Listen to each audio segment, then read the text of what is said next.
This is the story of Nigeria-U.S. counterterrorism cooperation in Sokoto State. Nigeria, what led to the operation, what happened, and why it matters. In recent years, Nigeria's fight against terrorism has entered a new and more complex phase. What began over a decade ago as a localized insurgency in the northeast gradually evolved into a broader regional security challenge, stretching across borders and drawing the attention of global powers. Sokoto State, historically known for scholarship, religion, and peace, was never expected to feature in discussions around international terrorism. Yet security assessments in northern Nigeria began to change when intelligence agencies identified troubling patterns. Movements of extremist elements linked to the Islamic State, ISIS ideology, attempting to establish operational presence in parts of the Northwest. This development did not happen overnight. According to security briefings and regional counterterrorism reports, the Nigerian government had for months observed a shift in extremist strategy. Terror groups previously concentrated in the Northeast were fragmenting, rebranding, and seeking new territories with weaker surveillance coverage. Sokoto's proximity to international borders, combined with long-standing trans-Sahel trade routes, made it vulnerable to infiltration, not by large armies but by small, mobile cells. Nigerian intelligence agencies reportedly detected suspicious movement of armed groups through forest corridors, financial and communication links connected to known ISIS-aligned networks in the Sahel, attempts to recruit locals using ideological propaganda rather than mass violence.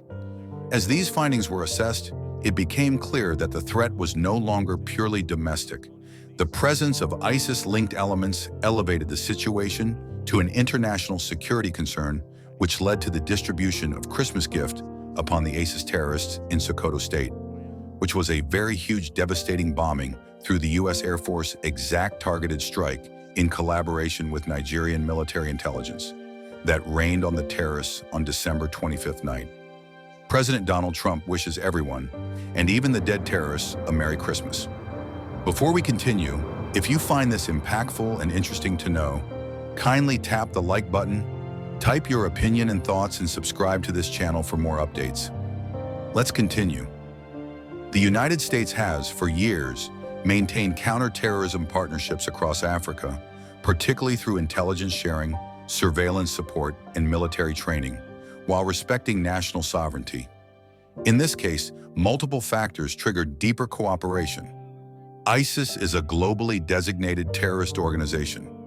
The spread of ISIS-aligned cells in West Africa threatens regional and international stability. Intelligence suggested cross-border coordination beyond Nigeria alone. Rather than a unilateral intervention, available information indicates that the engagement followed an established model. Nigeria retained operational leadership, while the United States provided technical and intelligence support within existing bilateral security agreements. This included intelligence sharing, surveillance, and reconnaissance support, counterterrorism advisory assistance.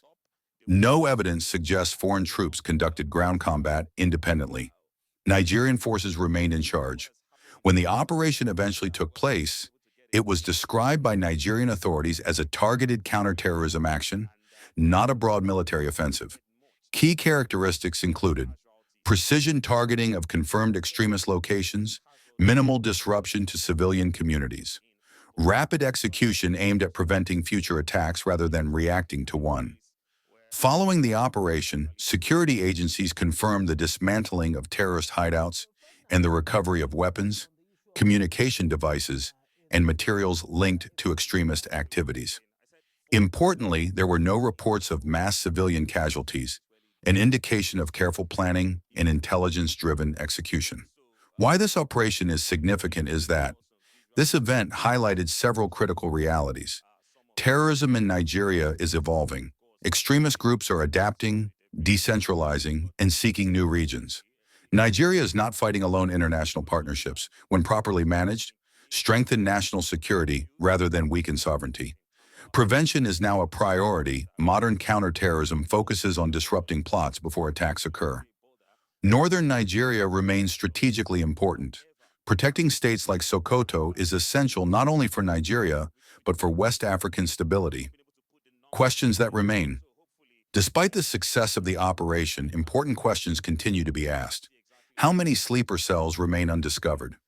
What measures are being taken to prevent reinfiltration? How can communities be better protected from extremist recruitment? These are questions policymakers, security experts, and citizens alike must continue to engage with. The Sokoto operation serves as a reminder that terrorism does not announce itself loudly before it strikes. Often it arrives quietly, through ideology, funding networks, and strategic positioning. Nigeria's collaboration with international partners, including the United States, reflects a modern approach to security: cooperation without compromise, vigilance without panic, and action guided by intelligence rather than fear. If you found this analysis insightful and you want clear, responsible updates on security, politics, and global affairs affecting Nigeria and the world, kindly like this video, share it to inform others, subscribe to this channel for faster and more reliable updates. Your support helps ensure informed conversations replace rumors and knowledge stays ahead of fear. Been targeting and viciously killing primarily innocent Christians at levels not seen for many years and even centuries. I have previously warned these terrorists that if they did not stop the slaughtering of Christians, there would be hell to pay. And tonight, there was. The Department of War executed numerous perfect strikes, as only the United States is capable of doing. Under my leadership, our country will not allow radical Islamic terrorists to prosper. May God bless our military, and Merry Christmas to all, including the dead terrorists, of which there will be many more if their slaughter of Christians continue tonight.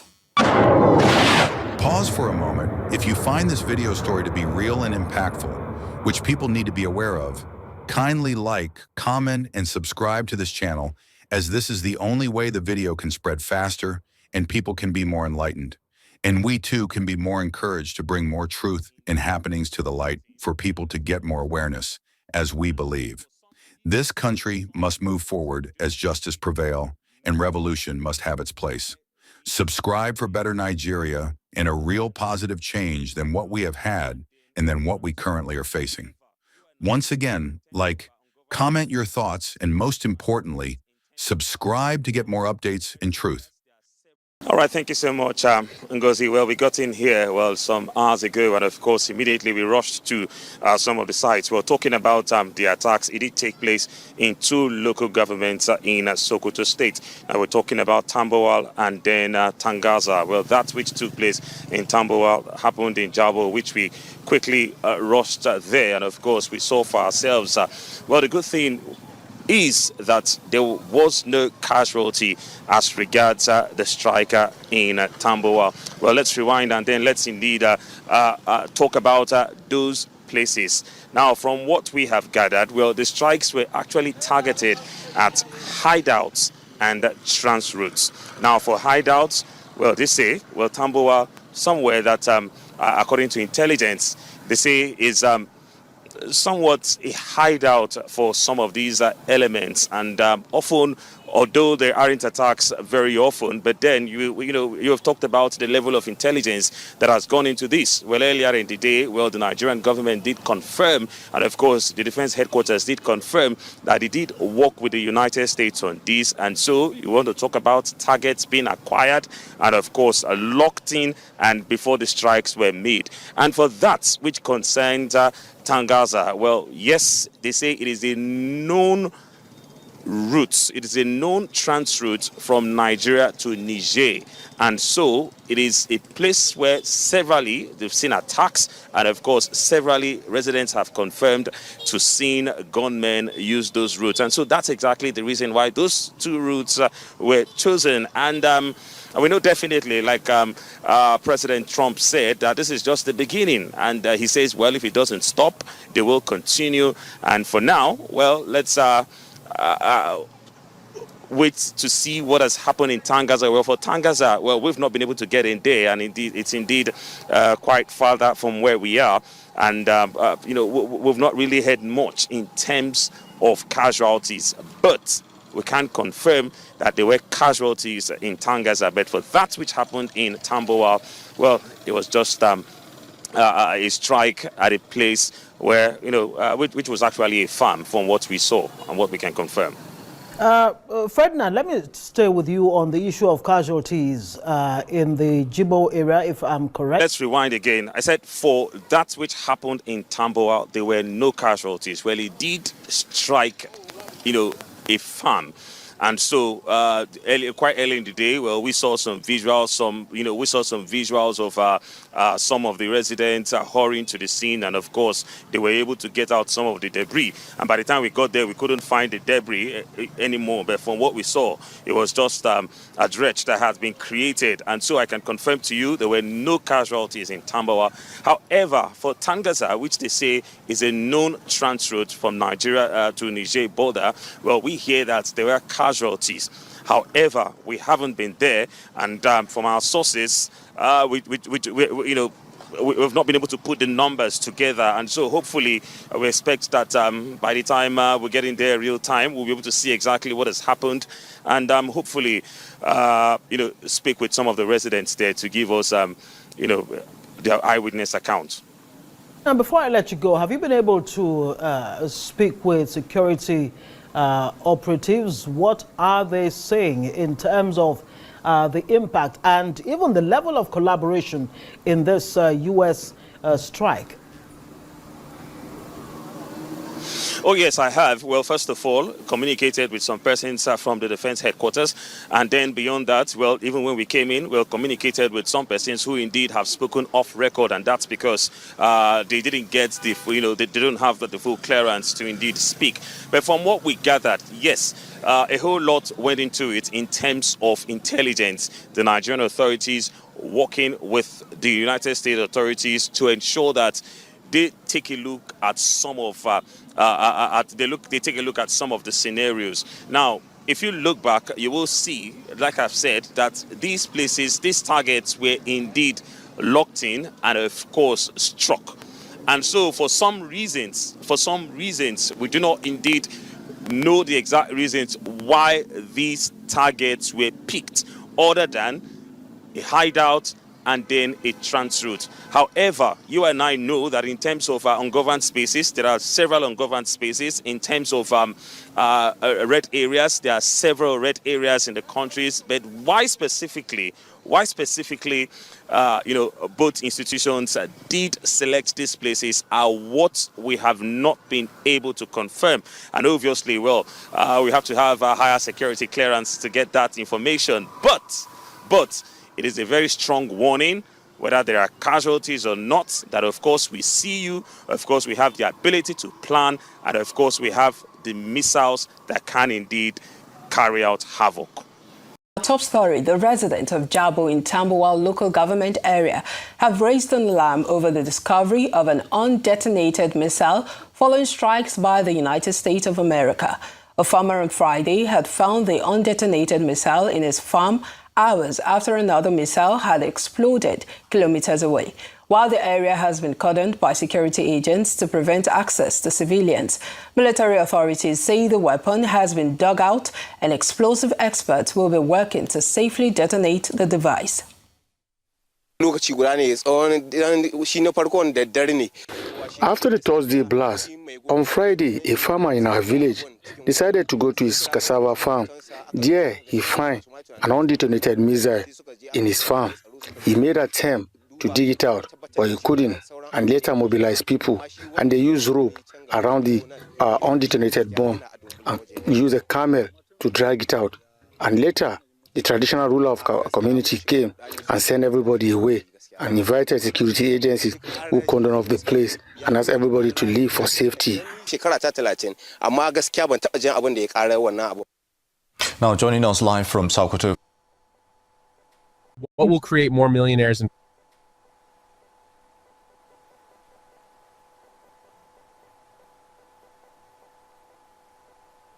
But this time around, the difference is this is undetonated, and immediately the authorities had to walk. And so if you look around me, police personnel trying to provide some cover for some other persons, the military personnel from the ordnance team who are in there trying to work on it. Perhaps that the scenario is trying to see if they can actually detonate it without any casualties. Now, also, if you take a look behind us, also, well, you will see the cordon, and of course, you will see that they have restricted access to the villagers. Well, the stories, surrounding it is quite laughable, and I say so because it's one quite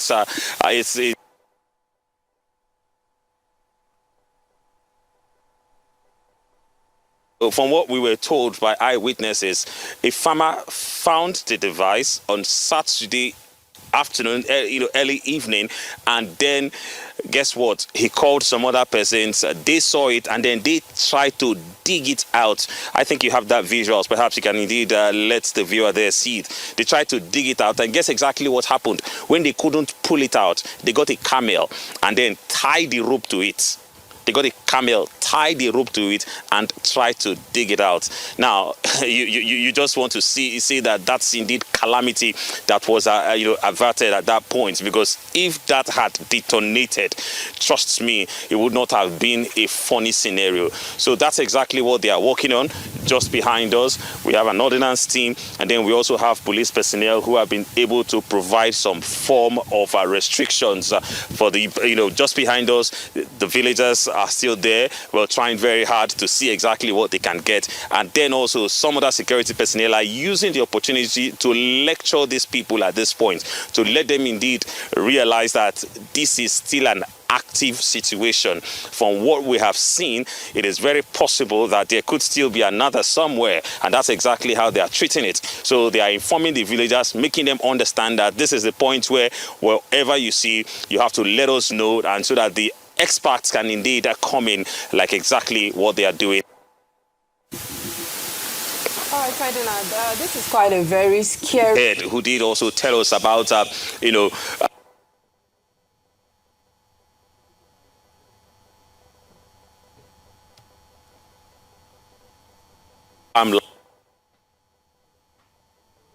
the community people would come in and do their daily business. Tambowal is an agrarian community, and just in front you have the residential area, and then behind you have these vast farmlands. Now, the explosion did happen some kilometers away, and then for this new one, it also fell in a farm, and it was discovered by a farmer who called some of his friends. They went there, dug it out. They saw that it was quite deep in the ground. They wanted to get it out. They tied it to a camel and tried to drag it out. Somehow, word spread out. The security operatives came in, and they have cordoned this place. And what they are doing right now is to sensitize the community.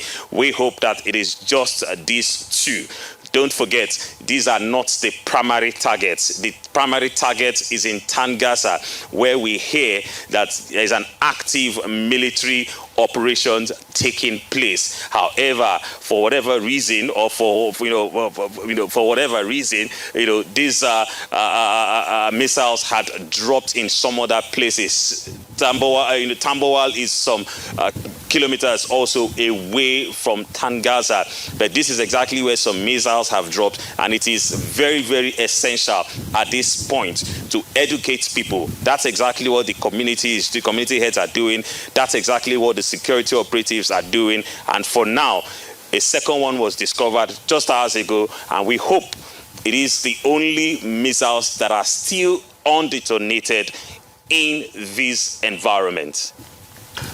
Ferdinand, it's very concerning, because you'd expect when it comes to precision strikes, there should be less of unexploded ordinances, in scenarios like this. Well, this might have been over, but they have said that, yes, if the attacks continue, there will be more attacks. And for today, we are in Sokoto State. Well, we hope that tomorrow there will be no reason for us to be in Zamfara, and there will be no reason for us to be in Kebbi, or perhaps in Maiduguri or in Borno anytime soon, talking about going to cover attacks. And that is why I think at this point, the authorities must take it upon themselves to indeed do a very good job of informing the people. Well, also, whoever is carrying out the strike must also do due diligence. They must do due diligence to ensure that, yes, primary targets are locked in, and yes, casualties are reduced. Thank God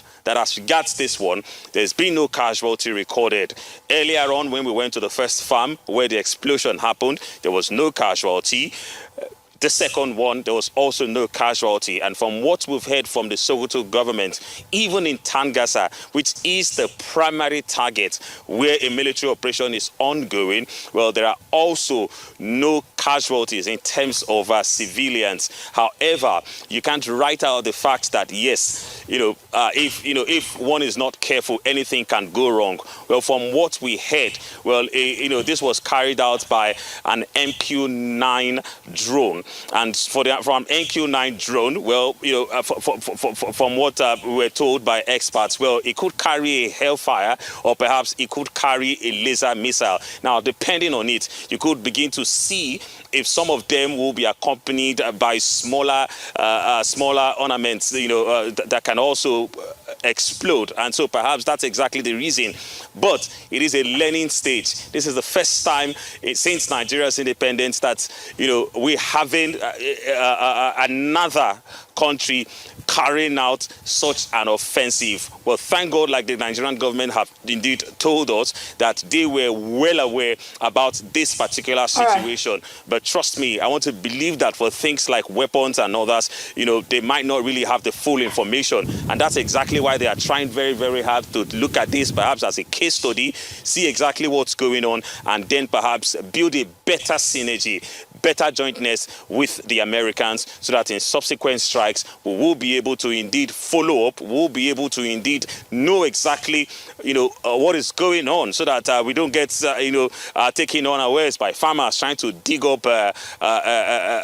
bombs that have not been exploded, and then begin to cause casualties or accidents. Pause for a moment. If you find this video story real and impactful, which people need to be aware of, kindly like, comment, and subscribe to this channel, as this is the only way the video can spread faster and people can be more enlightened. And we too can be more encouraged to bring more truth and happenings to the light for people to get more awareness, as we believe. This country must move forward as justice prevail, and revolution must have its place.